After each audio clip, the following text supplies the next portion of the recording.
Paano nga ba ang tamang paglinis ng ating mga messengers para hindi agad ito magpo-full storage?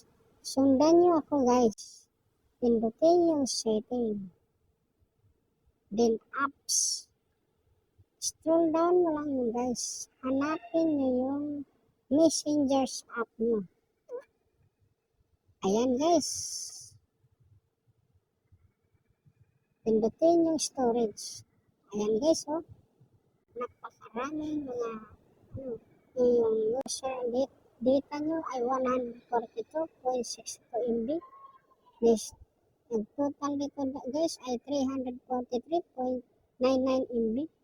Napakalaki ng ginamit nito guys. Kaya pindutin mo yung itong isa guys. Ayan. Yun. Nagiging 0 na siya guys. Then, sabi nila, pag pinindot daw, pag i-clear storage daw natin yan, ay mabubura lahat ng message nyo sa inyong mga messenger. Hindi yan totoo guys. Magla-log out lang ang inyong mga messenger, pero hindi mabubura ang inyong mga message. Kaya sundan nyo ako guys, pindutin natin yung clear storage. Sana'y nasundan guys. Thanks for watching. Bye-bye!